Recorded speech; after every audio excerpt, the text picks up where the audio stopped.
अब अगर तुम लोग नए हो तो सब्सक्राइब करो, वो जो लाल वाला बटन है उसके साथ स्कैम करो या फिर महफिल जमाओ, मुझे नहीं पता, बस क्लिक हो जाना चाहिए।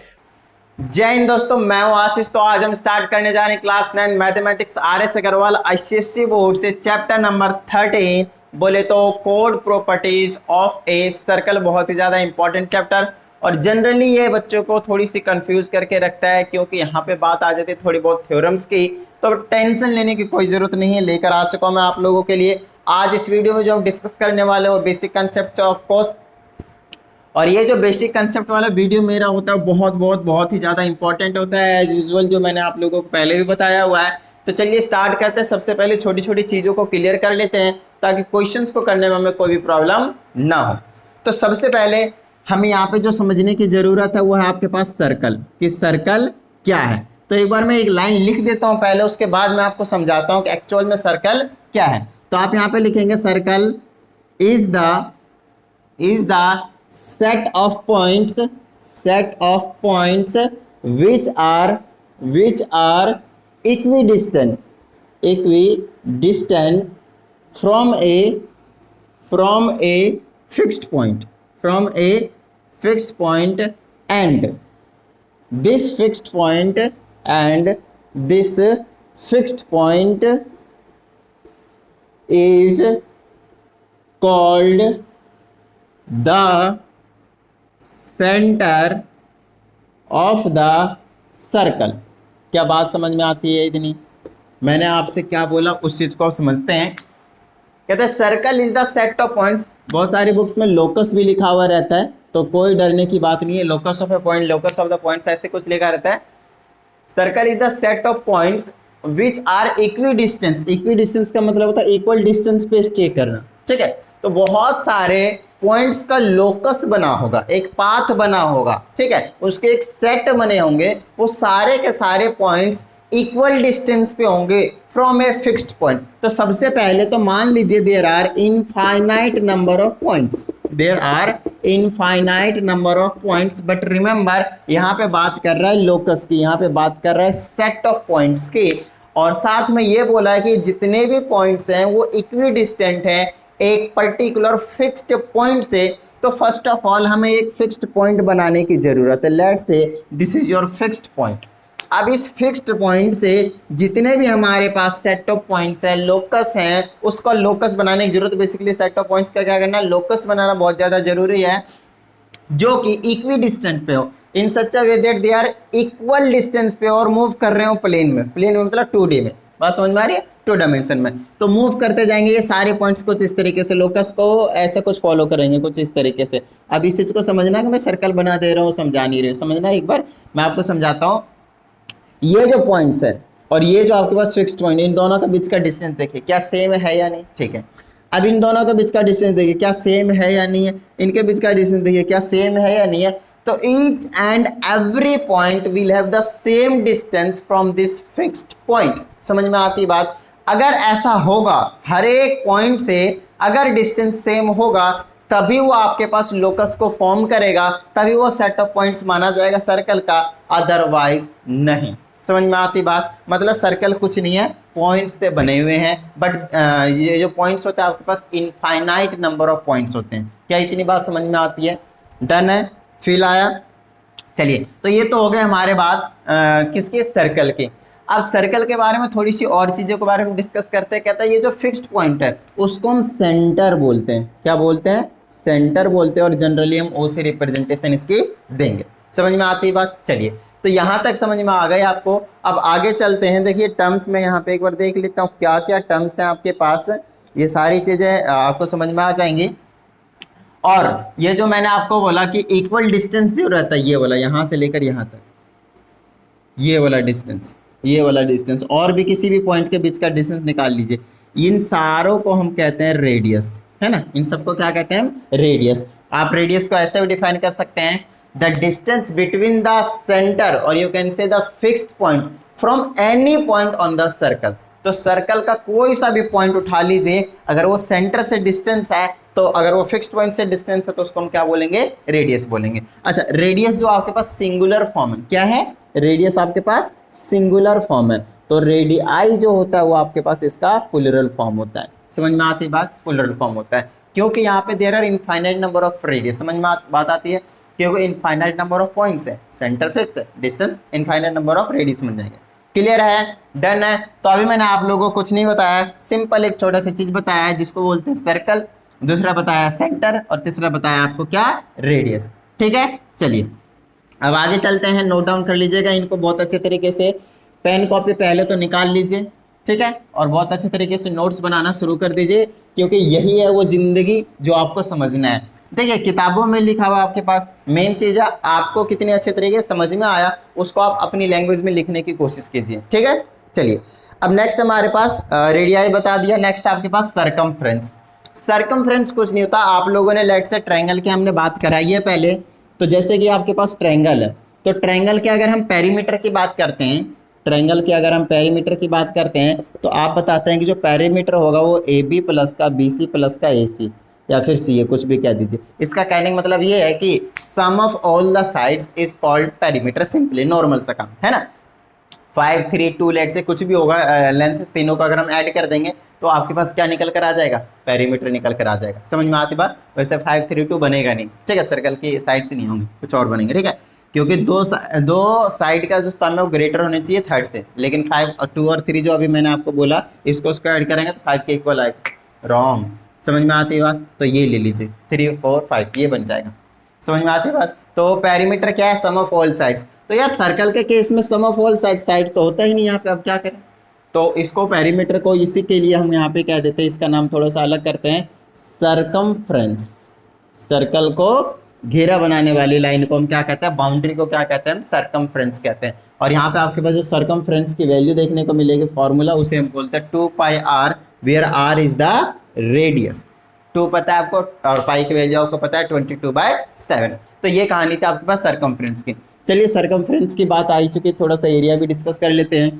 तो जितना पोर्शन ये आपके पास कवर कर रहा है अंदर इंटरनली, इसको हम क्या बोलेंगे आपके पास, एरिया। और एरिया का फॉर्मूला आपको पता होना चाहिए pi R square. Again pi is 22/7 and R is your radius of the circle. समझ में आती बात। चलिए तो ये छोटी छोटी चीजें आप लोगों को क्लियर होना चाहिए। सरकमफ्रेंस यही छोटे छोटे टर्म ही क्लियर करेंगे हम इस वीडियो में, और ज़्यादा कुछ खास नहीं, बट हाँ बहुत ज़्यादा इंपॉर्टेंट, क्योंकि जब तक आपको ये चीज़ें नहीं पता होंगी हम आगे नहीं बता पाएंगे। नेक्स्ट आपके पास position of a point with respect to a circle. चलिए आगे चलते हैं। अगर हमारे पास एक सर्कल है और हम किसी पॉइंट की पोजीशन बताना चाहते हैं, तो जो पॉइंट है ना वो 3 तरीके से डिफाइन कर सकते हैं। कोई पॉइंट यहाँ हो सकता है, कोई पॉइंट यहाँ हो सकता है, कोई पॉइंट यहाँ हो सकता है। समझिएगा मैं कहना क्या चाहता हूँ। लेट से सेंटर जो है वो ये है, जिसको हमने ओ से रिप्रेजेंट करा। एक पॉइंट यहाँ पे लेट से ए है, तो मैं यहाँ पे बोलूँगा जो ओ ए है, और रेडियस यहाँ से यहाँ तक को लेट से ओपी से रिप्रेजेंट कर देता हूँ। जो ओ ए रहेगा वो ओपी से लेस रहेगा, बोलिए हाँ या नहीं। जो ओ ए रहेगा यहाँ से यहाँ तक जो रहेगा वो ओपी से क्या रहेगा, लेस रहेगा, छोटा रहेगा। तो इस चीज़ को हम बोलेंगे कि इंटीरियर पॉइंट है। क्या ये इंटीरियर पॉइंट है। समझ में आती बात। इनसाइड द सर्कल वाला पॉइंट है ये वाला जो हमने पॉइंट लिया है वो सर्कल का क्या है, इनसाइड है। लेकिन कब, अगर वो रेडियस से छोटा होगा, रेडियस से उसके यहाँ ओ से लेकर ए तक का जो डिस्टेंस होगा वो क्या होगा, ओ से लेकर पी तक के डिस्टेंस से छोटा होगा, तो हमको क्या बोलेंगे उसको, इंटीरियर पॉइंट। और ऐसा कह सकते हैं ये point lying inside the circle. Second point, अगर मैंने ऐसा कह दिया ओ ए और ओ पी दोनों इक्वल है, लो भाई, तो ये वाला ओ ए हमने यहाँ पे ले लिया, अब की बार ओ ए यहाँ पे कर दिया, इस ओ ए को मैंने शिफ्ट कर दिया यहाँ पे, तो ओ ए इज इक्वल टू क्या हो गया, ओ पी हो गया, मतलब रेडियस के इक्वल आ गया। तो इसको बोलेंगे on the circle. On the circle, जो पॉइंट आपके पास कहाँ पे है, ऑन द सर्कल पे है। नेक्स्ट थर्ड पार्ट और है आपके पास, जहाँ पे हम क्या बोलेंगे, इस वाले ए को मैंने यहाँ पे शिफ्ट कर दिया, इस वाले ए को मैंने यहाँ शिफ्ट कर दिया। आपकी बार जो ओ ए होगा वो ग्रेटर हो जाएगा किससे, ओपी से, रेडियस से भी बड़ा हो जाएगा। और इस केस में बोलेंगे सर्कल लाइंग, इसको हम एक्सटीरियर पॉइंट बोल देंगे बेसिकली। और एक्सटीरियर पॉइंट क्या होता है, या point lying outside the circle. A point lying outside the circle, circle के अंदर ना लाई करेगा, ना ही सर्कल के ऊपर लाई करेगा, सर्कल से बाहर लाई करने वाला। समझ में आती बात। तो ये 3 पॉइंट आपको आई ऑफ क्लियर हो गया होगा। आगे चलिए नोट डाउन करते जाइएगा जल्दी जल्दी से, ठीक है। अब हमारे पास नेक्स्ट पॉइंट देख लेते हैं क्या है। नेक्स्ट आपके पास interior and exterior of a circle. तो इंटीरियर एंड एक्सटीरियर ज़्यादा टेंशन नहीं है, ये अंदर का पोर्शन जो होगा आपके पास इंटीरियर होगा और बाहर का क्या होगा आपके पास एक्सटीरियर होगा। और इंटीरियर रीजन भी बात करेंगे तो वही एरिया वाला जो बात बताई थी, इंटीरियर रीजन ये वाला पूरा का पूरा होगा और एक्सटीरियर वाला क्या होगा, पूरा का पूरा होगा, बाहर का और कुछ नहीं है। ठीक है, नेक्स्ट आपके पास, oh just let me check क्या हुआ, ए भाई चल जा। ठीक, नेक्स्ट आपके पास कॉर्ड, बहुत ज़्यादा इंपॉर्टेंट, जिसके ऊपर आपके पास नाम है वही टर्म अभी हम डिस्कस करने जा रहे हैं, कॉर्ड। ठीक है, तो यहाँ पे देखिए कॉर्ड और डायमीटर दोनों में साथ में डिस्कस करना चाहूँगा ताकि आप लोगों को कुछ डाउट ना हो। ठीक है, तो सबसे पहले कॉर्ड के बारे में बात करते हैं। तो कॉर्ड के बारे में क्या रहता है उस चीज़ के बारे में देखिएगा। कॉर्ड के बारे में कहा जाता है joining 2 points of any circle is called chord. Like एक पॉइंट यहाँ होगा सर्कल, ये सर्कल कॉन्टिन्यूस बना कैसे, सेट ऑफ पॉइंट्स है, तो एक पॉइंट हमने यहाँ का उठाया लेट से, एक पॉइंट हमने लेट से यहाँ का उठाया, जब हम इन दोनों को ज्वाइन कर देंगे तो ये जो बना है लेट से A to B, तो AB को हम क्या बोलेंगे आपके पास, कॉर्ड बोलेंगे। क्या बोलेंगे आपके पास, कॉर्ड बोलेंगे। क्या इतनी बात समझ में आती है? चाहे यहाँ से ले लीजिए चाहे यहाँ से ले लीजिए, AC भी आपके पास क्या रहेगा, आपके पास कॉर्ड रहेगा। 2 पॉइंट ये वाला ले लीजिए, इसको हम AD से नेमिंग कर देते हैं, AD क्या रहेगा आपके पास, कॉर्ड रहेगा। ठीक है, यहाँ ले लीजिए, इसको हम क्या बोलेंगे आपके पास, मान लीजिए E और F है तो EF भी क्या होगा आपके पास, EF भी क्या होगा आपके पास, कॉर्ड होगा। तो कॉर्ड समझ में आया कि क्या प्रॉब्लम है कॉर्ड के साथ, भाई नॉर्मल सी कहानी है, उस चीज़ को समझना बहुत ज़्यादा जरूरी है। तो आपने कॉर्ड भी समझ लीजिए। अब आगे चलते हैं, कॉर्ड के आगे अब हमारे पास जो टर्म्स हैं उसको हम डिफाइन करते हैं, डायमीटर। अब देखिएगा दोनों में थोड़ी सी सिमिलैरिटी भी है, थोड़ी सी डिसिमिलैरिटी भी है। क्या है उस चीज़ के बारे में बात करते हैं। और यहाँ पे एक छोटी सी स्टेटमेंट बताऊंगा जो आपको हमेशा याद रखना है। चलिए, तो डायमीटर जो होता है, अगेन ये आपके पास लाइन ज्वाइनिंग 2 पॉइंट्स होता है ऑफ एनी सर्कल ऑफ 2। इस तरीके से देखिएगा, एक पॉइंट यहाँ पे है और एक पॉइंट यहाँ पे और सेंटर लेट से यहाँ पे है, तो ये गया यहाँ पे, ये सेंटर होगा, यहाँ पे O है, ये है B है, यहाँ से A से लेकर B तक जो आपके पास वो क्या आपके पास डायमीटर है, क्या आपके पास डायमीटर। समझ में आती है बात? तो ये है हमारे पास डायमीटर। अब बात आती है यहाँ पे भी सर वही सेम चीज़ बताई, यहाँ पे भी सेम चीज़ बताई, बट यहाँ पे एक खास बात है, ये जो AB है, ये जो कोड है, एक तरीके से एक कोड है, वो सेंटर से पास हो रहा है। डिफरेंस समझिएगा दोनों में। इसमें किसी भी 2 पॉइंट को ज्वाइन कर दीजिए, आपके पास कोड हो जाएगा, नो प्रॉब्लम।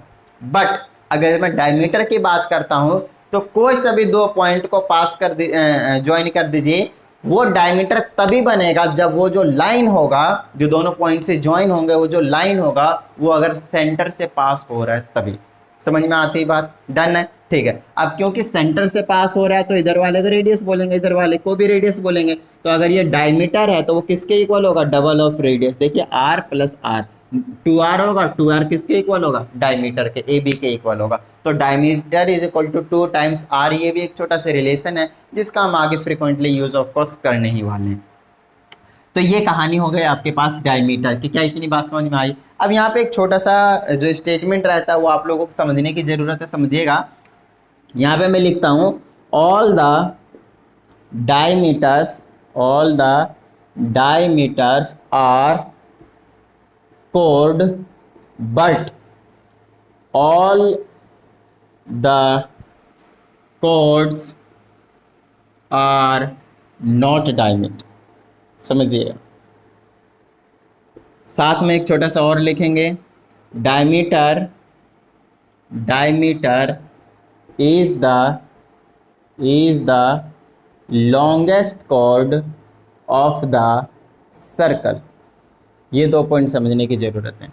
आप पहले सेकंड पॉइंट समझिए, ये जो डायमीटर बनाया है मैंने वो एक तरीके से कोड है ही है, किसी भी 2 पॉइंट को ज्वाइन कर रहे हैं, और वो सबसे लॉन्गेस्ट वाला रहता है। जब सेंटर से पास होता है सबसे लॉन्गेस्ट वाला कोड बन रहा होता है, वो मैंने आपको बता दिया। अब ये जो चीज़ उसको समझने की ज़रूरत है। कहता है all the diameters are code. आप कितने भी डायमीटर बना लीजिए, ये बना लीजिए, यहाँ से ऐसे बना लीजिए, सेंटर से पास हो रहा है सारे के सारे, ऐसे बना लीजिए, ऐसे बना लीजिए, ये सारे आपके पास क्या रहेंगे, कोड रहेंगे, नो प्रॉब्लम। बट ये क्या कोड है, देखिएगा ये क्या कोड है, ये कोड है, सॉरी ये कोड है क्या, लिए डायमीटर है, उसको चेक कीजिए। डायमीटर को तो सेंटर से पास होना पड़ेगा, लेकिन ये डायमीटर नहीं है। तो यहाँ से इसीलिए मैंने लिखा कि जितने भी डायमीटर्स होंगे वो कोड होंगे, नो प्रॉब्लम, बट सारे के सारे आपके पास जो कोड होंगे वो डायमीटर नहीं होंगे, सिर्फ वही कोड डायमीटर होंगे जो सेंटर से पास होंगे। सेंटर से पास होते टाइम डायमीटर कोड के इक्वल हो जाता है और कोड डायमीटर के इक्वल हो जाता है। समझ में आती बात? उसी टाइम पे ये दोनों सेम होते हैं। समझ में आती बात? डन है। तो ये कहानी है आपके पास, एक छोटा सा कॉन्सेप्ट जो कि बहुत ही ज़्यादा इंपॉर्टेंट है। अब चलिए हम आगे चलते हैं थोड़ा सा, जहाँ पे हम और भी आगे के टर्म्स को डिस्कस करेंगे। नोट डाउन कर लीजिएगा ऑफ कोर्स इनको अच्छे से। नेक्स्ट हमारे पास डायमीटर हो गया, नेक्स्ट है सेकेंड। तो जो सेकेंड है छोटे छोटे टर्म में क्लियर कर देते हैं। सेकेंड जो होता है आपके पास एक सर्कल को 2 पॉइंट पे टच करके निकल जाता है। टच करके कह रहा हूँ, इंटरसेक्ट करके। इंटरसेक्ट करके मतलब एक पॉइंट यहाँ एक पॉइंट यहाँ काट के निकल जाना। समझ में आती बात? इसको हम सेकेंड कहेंगे। सेकेंड ध्यान देना है, जो आपके पास कोड था वो यहीं पर रुक गया था, बट सेकेंड क्या हो रहा है, पास हो रहा है दोनों साइड, तो इसको याद रखना है बस। नेक्स्ट आपके पास टेंजेंट।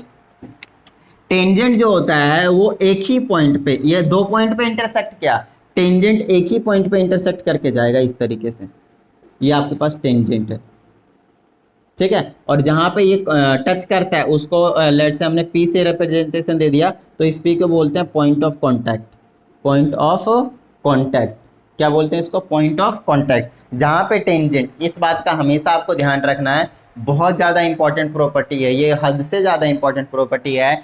एक जो टेंजेंट है, ध्यान दीजिएगा, एक जो टेंजेंट है वो सर्कल को सिर्फ और सिर्फ एक ही पॉइंट को इंटरसेक्ट करके जा सकता है, टच करते हुए जाता है एक पॉइंट को, बस एक से ज़्यादा पॉइंट नहीं, एक पॉइंट को सिर्फ एक सर्कल जो है आपके पास टच कर सकता है। यहाँ पे क्वेश्चन में पूछ लिया जाता है how many tangents are possible in a circle, तो यहाँ से क्वेश्चन आता है इन नंबर ऑफ इनफाइनाइट। देखिएगा इनफाइनाइट क्यों? क्योंकि इनफाइनाइट नंबर ऑफ पॉइंट्स हैं, हर पॉइंट से मैं एक एक एक टेंजेंट्स बनाऊंगा, तो सर्कल के पास तो इनफाइनाइट नंबर ऑफ पॉइंट्स है, तो इनफाइनाइट नंबर ऑफ टेंजेंट्स भी बन जाएंगे।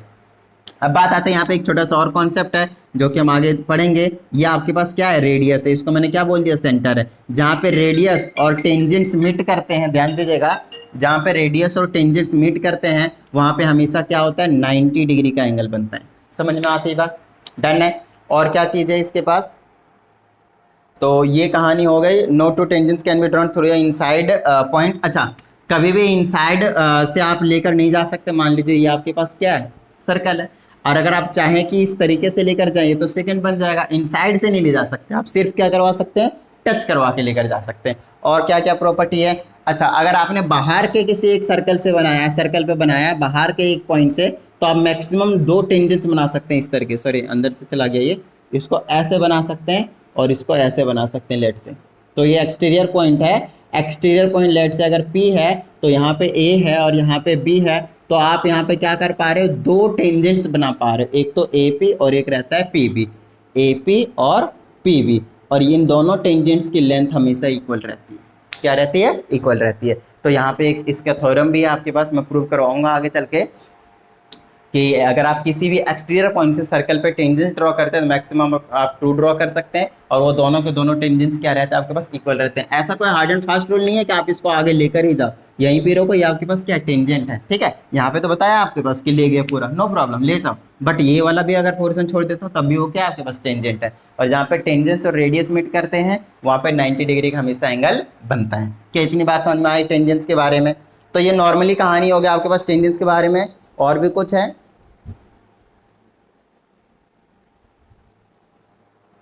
तो ये सारी कहानी मैंने आपको बता दिया बेसिकली टेंजेंट्स के बारे में, आप फटाफट इसको नोट डाउन कर लीजिए, आगे की भी कहानी हम कर लेते हैं।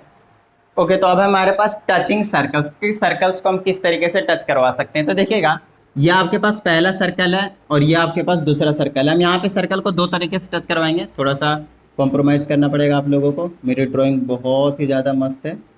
चलिए, तो ये मेरे पास मान लीजिए 2 सर्कल है, इसको मैं एक्सटर्नली और दूसरा आपके पास इंटरनली, ये 2 तरीके से हम इसको टच करवाने वाले हैं। समझिए आ रही बात?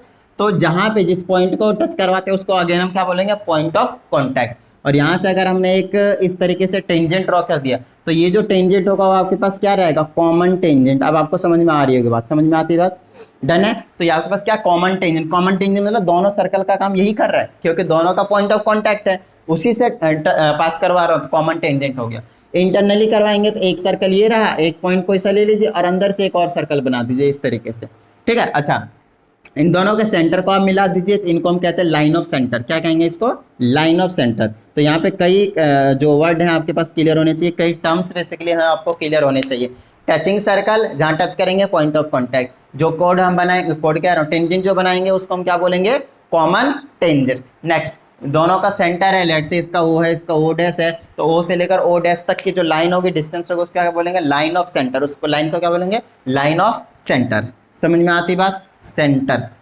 नेक्स्ट है आपके पास, ये एक्सटर्नली कट कर रहे थे, टच कर रहे थे, बेसिकली इंटरसेक्ट कर रहे थे। इंटरसेक्ट तो कर क्या ही बोलेंगे, टच कर रहे थे। और इंटरनली अगर टच कर रहे हैं तो अगेन ये आपके पास पॉइंट ऑफ कॉन्टैक्ट रहेंगे। इसका सेंटर यहाँ होगा, इसका सेंटर यहाँ होगा, ये आपके पास लाइन ऑफ सेंटर होंगे। और इसको क्या बोलेंगे? Again common tangent. समझ में आती बात? डन है। तो यहाँ तक की चीजें अगर आपको क्लियर हो गई तो दो तरह के और आपको एक देखने को मिलेंगे, जिसको बोलेंगे direct common tangent. Direct common tangent का मतलब होता है, दो सर्कल है, मान लीजिए एक ये है और एक ये छोटा सा है, इन दोनों का टेंजेंट डायरेक्ट कांटेक्ट में लाता हूँ इस तरीके से। एक इधर से भी ले जा सकता हूँ, एक इधर से भी ले जा सकता हूँ, और ये कांटेक्ट में रहेंगे इस लाइन के। इसको बोलेंगे direct common tangent. Common tangent है दोनों सर्कल का और डायरेक्ट है ना, एक से ये काम बन रहा है। नेक्स्ट एक होता है ट्रांसवर्स। तो एक ये रहेगा और एक अगर ये रहा, ट्रांसवर्स मतलब इधर कुछ इस तरीके से जाएगा। समझ में आती बात? इस तरीके से, मतलब ये जो टेंजेंट इसको एक ही साइड रहेगा आपके पास दोनों सर्कल, और इसके भी एक ही साइड रहेगा, बट यहाँ पे क्या रहेंगे? Opposite side. एक इधर रहेगा, एक इधर रहेगा। अगर मैं ये लाइन कंसिडर कर रहा हूँ तो एक इस साइड है, इस साइड है, तो इसको ट्रांसवर्स बोला जाता है। इसको डायरेक्ट, इसको ट्रांसवर्स। कॉमन टेंजेंट तो है ये दोनों को, नो प्रॉब्लम, बट ये डायरेक्ट कॉमन टेंजेंट है, ये ट्रांसवर्स कॉमन टेंजेंट। समझ में आती बात? इसीलिए कह रहा था टेंजेंट बहुत ज़्यादा इंपॉर्टेंट है, उसको समझना बहुत ही ज़्यादा जरूरी है। नोट डाउन कर लीजिए इसको भी। तो छोटे छोटे टर्म्स हैं, उनको क्लियर करना बहुत बहुत बहुत ही ज़्यादा ज़रूरी है, और वो मैं आपको अभी क्लियर करवा ही रहा हूँ। नेक्स्ट आपके पास ये भी हो गया, ये भी हो गया, ये भी हो गया, ये भी हो गया। आर्क की बात करते हैं, तो अगर आपके पास एक सर्कल है तो सर्कल का एक छोटा सा टुकड़ा ले लेंगे हम बाउंड्री का, यहाँ से लेकर यहाँ तक, और अगर वो आधे से कम होगा तो उसको हम आर्क बोल देंगे। आधे से कम होगा तो उसको हम आर्क बोल देंगे। इसको बेसिकली माइनर आर्क बोलते हैं, माइनर आर्क बोलते हैं। और यहाँ से लेकर यहाँ तक, मान लीजिए ये P से लेकर Q तक है, ठीक है, और ये फिर Q से लेकर P तक अगर पूरा आ जाएगा तो उसको हम क्या बोल देंगे? मेजर आर्क बोल देंगे। क्या बोलेंगे? मेजर आर्क बोल देंगे। तो माइनर आर्क और मेजर आर्क समझ में आई बात? ठीक है। चलिए, यहाँ पे आपके पास सेंटर रहता है, ऐसे एंगल बनाते हैं इस तरीके से। ये वाला जो एंगल होता है उसको हम सेंट्रल एंगल बोलते हैं। क्या बोलते हैं? Central angle. और लेट से इसको मैंने थीटा से रिप्रेजेंट करा, तो बाकी का जो एंगल बचेगा वो कितना बचेगा? 360 माइनस का थीटा, क्योंकि टोटल एंगल कितना होता है? 360। 360 में से थीटा को गायब कर दीजिए, आपके पास जो बचेगा क्या बचेगा? 360 माइनस थीटा। तो ये अगर थीटा मान लीजिए 60 डिग्री है, तो रेस्ट जो बचा वो कितना रहेगा? 300। तो समझ में आती बात? तो माइनर आर्क का जो एंगल होगा वो थीटा होगा, और मेजर आर्क का जो एंगल होगा वो 360 माइनस थीटा होगा। क्लियर है? इसकी रिप्रेजेंटेशन आप ऐसे दे सकते हैं, पी क्यू के ऊपर इस तरीके से लगा सकते हैं, नहीं तो आर्क पी क्यू भी आप लिख सकते हैं, नो प्रॉब्लम। डन है। तो ये नॉर्मली एक आर्क की कहानी हो गई, और इसके द्वारा जो सेंट्रल में एंगल बनाता है ये वाला आर्क, उसको हम बोलेंगे एंगल। समझ में आते हो? Central angle basically. तो ये तो हो गया आपके पास फिर से माइनर आर्क और मेजर आर्क की कहानी। सेंट्रल एंगल हो गया, डिग्री मेजर भी बता दिया मैंने आप लोगों को। कॉन्ग्रुएंट आर्क्स की कहानी बताते हैं। अब देखिए कॉन्ग्रुएंट आर्क्स किसको बोलेंगे हम? जैसे मेरे पास एक सर्कल है, और लेट से यहाँ से लेकर यहाँ तक मैंने P से लेकर Q तक एक यहाँ पे आपने कॉन्ग्रुएंट के बारे में सुनी रखा होगा ट्रायंगल वाले चैप्टर में, राइट? तो अगर ये वाला PQ और एक और मैंने लेट से यहाँ से लेकर यहाँ तक का कंसिडर करा है PQRS, और इसको भी मैंने इस तरीके से कर दिया। अगर ये वाला और ये वाला लेंथ, ये वाला आर्क और ये वाला आर्क अगर दोनों इक्वल हैं तो इनको हम कॉन्ग्रुएंट बोलेंगे। क्या बोलेंगे? कॉन्ग्रुएंट बोलेंगे। बट ऐसे हम देख के नहीं बताएंगे, तो हम क्या करेंगे? यहाँ का एंगल मेजर कर लेंगे। अगर ये भी 30 डिग्री है और अगर ये भी 30 डिग्री है, समझिएगा, अगर ये भी 30 डिग्री है और ये भी 30 डिग्री है तो नो प्रॉब्लम, ये दोनों अपने आप क्या हो जाएंगे? कॉन्ग्रुएंट हो जाएंगे। PQ आर्क और RS आर्क दोनों क्या हो जाएंगे? कॉन्ग्रुएंट हो जाएंगे। कॉन्ग्रुएंट मतलब इक्वल होना और कुछ। कॉन्ग्रुएंट का मतलब ट्रायंगल में भी आपको यही चीज़ बताया गया। चलिए, तो कॉन्ग्रुएंट के बारे में भी हमने पढ़ लिया। अब समझते हैं semi circle. Semi circle again क्या है? आपके पास सर्कल का हाफ आर्क। सेमी सर्कल क्या है? सर्कल का हाफ आर्क। ये आपके पास सर्कल है तो बिल्कुल हाफ ले लीजिए डायमीटर से नीचे तक का, ये वाला जो पूरा रहेगा आपके पास, आर्क की अगर बात करते हैं तो ये वाला आर्क होगा सेमी सर्कल आर्क, और अगर पूरा सेमी सर्कल की बात करेंगे तो इतना पोर्शन, इतना हटा दीजिए, सर्कल का आधा पोर्शन। समझ में आती है बात? यहाँ पे आपके पास कहीं सेंटर हो रहा होगा, ये रेडियस क्लियर है। अगर इसी के टोटल लेंथ की बात करेंगे, पेरीमीटर की बात करेंगे, क्या होगा पता है, 2r जरूर लेना है, r और प्लस में 2 पाई आर तो पूरे का होता था, तो उसको 2 से डिवाइड कर देंगे तो ओनली पाई आर बचेंगे। तो ये पेरीमीटर होता है सेमी सर्कल का, किसका, सेमी सर्कल का। ये आपने सेमी सर्कल बता दिया। चलिए आगे चलते हैं। नेक्स्ट है कॉन्ग्रुएंट सर्कल। दो सर्कल को हम कॉन्ग्रुएंट कब बोलेंगे, जब उनका रेडियस इक्वल होगा। क्या होगा, इसका भी रेडियस आर है, इसका भी रेडियस आर है, इन दोनों सर्कल को हम क्या बोल देंगे, कॉन्ग्रुएंट बोल देंगे। क्या बोल देंगे, कॉन्ग्रुएंट बोल देंगे। रिमेंबर रेडियस बिल्कुल इक्वल होना चाहिए, थोड़ा सा भी कम ज़्यादा हो कॉन्ग्रुएंट नहीं होगा, फिर वो सिमिलर हो जाएंगे। ठीक है, चलिए आगे चलते हैं। नेक्स्ट है आपके पास कॉन्सेंट्रिक सर्कल, बहुत ज़्यादा इंपॉर्टेंट पॉइंट। कॉन्सेंट्रिक सर्कल्स हम उन सर्कल्स को कहते हैं जहां पे आपके पास अगर एक पॉइंट है, एक पॉइंट कह रहा हूँ, सेंटर है, और इस सेंटर से मान लीजिए पहला सर्कल आपने खींच दिया, इसी सेंटर को मानकर एक और सर्कल खींच दिया, इसी पॉइंट को मानकर एक और सर्कल खींच दिया, इसी सेंटर को मानकर एक और सर्कल खींच दिया, इस तरह करके आप infinite number of circles draw कर सकते हैं। तो ये जो सर्कल्स बनेंगे, इन सर्कल्स को हम बोलेंगे कॉन्सेंट्रिक सर्कल्स। क्या बोलेंगे, कॉन्सेंट्रिक सर्कल्स। चलिए, तो कॉमन सेंटर वाले सर्कल्स को कॉन्सेंट्रिक सर्कल कहा जाता है। समझ में आती है बात? चलिए नेक्स्ट आपके पास कॉन्साइक्लिक पॉइंट्स। कौन साइक्लिक पॉइंट्स, अगर आपके पास एक सर्कल है और उस पर बहुत सारे पॉइंट्स लाई कर रहे हैं, ध्यान दीजिएगा, बहुत सारे पॉइंट्स लाई कर रहे हैं। आपने कोलिनियर पॉइंट्स के बारे में सुना होगा। कोलिनियर पॉइंट्स हम उनको बोलते हैं जो एक ही लाइन के ऊपर लाई करते हैं। तो बहुत सारे पॉइंट्स होंगे एक ही लाइन के ऊपर अगर लाई करते हैं तो उनको क्या बोलते हैं, कोलिनियर पॉइंट्स। बट अगर एक ही सर्कल के ऊपर लाई करते हैं उसको बोलते हैं कॉन्साइक्लिक पॉइंट्स। क्या बोलते हैं, कॉन्साइक्लिक पॉइंट्स। समझ में आती बात? तो A B C D E, this all the 5 points will be concyclic points. Next आपके पास बड़ा ही छोटा सा वो कॉन्सेप्ट है सेगमेंट। समझिएगा, सेगमेंट क्या आपके पास, मान लीजिए आपके पास ये क्या है, सर्कल है, ठीक है, जो कि है बस कंप्लीटली गोल बना नहीं है। चलिए, तो ये आपके पास सेंटर है। आपके पास मान लीजिए सेगमेंट की बात करते हैं तो सेगमेंट क्या रहता है, आपके पास एक कोड और एक आर्क, कोई भी कोड और आर्क, मान लीजिए पी से लेकर क्यू तक, ये कोड है, नो प्रॉब्लम, पता चल रहा है, ये आर्क है। इसके द्वारा जो ये जो आपके पास कवर किया गया एरिया, इसको हम बोलते हैं सेगमेंट। क्या बोलते हैं, सेगमेंट। अब ये जो आपका सेगमेंट होता है वो भी दो टाइप के होते हैं। ये वाला छोटा वाला तो माइनर सेगमेंट हो गया क्योंकि माइनर आर्क से बनाया गया। बाकी जो पूरा होगा वो क्या होगा, मेजर सेगमेंट। क्या होगा आपके पास, मेजर सेगमेंट। समझ में आती है बात? डन है। चलिए नेक्स्ट है आपके पास ऑल्टरनेट सेगमेंट। इन्हीं दोनों को आपस में अगर बोलते हैं तो ऑल्टरनेट सेगमेंट होते हैं और कुछ नहीं है। नेक्स्ट है sector of a circle. Sector के बारे में जानना भी बहुत ज़्यादा जरूरी है। तो समझिएगा, अगर आपके पास एक सर्कल है और एक यहाँ पे इस तरीके सेंटर है, दो रेडियस, आपकी बार में कोड की बात नहीं कर रहा हूँ, रेडियस और एक आर्क द्वारा जो आपके पास बनाया जाता है, एरिया कवर किया जाता है, उसको हम बोलते हैं सेक्टर। यहाँ पे एंगल थीटा जो सेंट्रल एंगल बनाता है, अभी बताया था मैंने आप लोगों को। तो ये वाला जो पूरा पोर्शन होगा उसको हम क्या बोलेंगे, सेक्टर। यहाँ पे भी आपके पास एक माइनर सेक्टर होता है, एक मेजर सेक्टर होता है। अगर स्मॉल वाला छोटे वाले आर्क से बनाया गया है सेंट्रल पे, ये वाला इस तरीके से पोर्शन, तो ये माइनर हो जाएगा, माइनर सेक्टर हो जाएगा, ठीक है, माइनर सेक्टर हो जाएगा। और ये बाहर का जो ये जो पूरा पोर्शन होगा वो आपके पास मेजर सेक्टर हो जाएगा। क्या हो जाएगा आपके पास, मेजर सेक्टर हो जाएगा।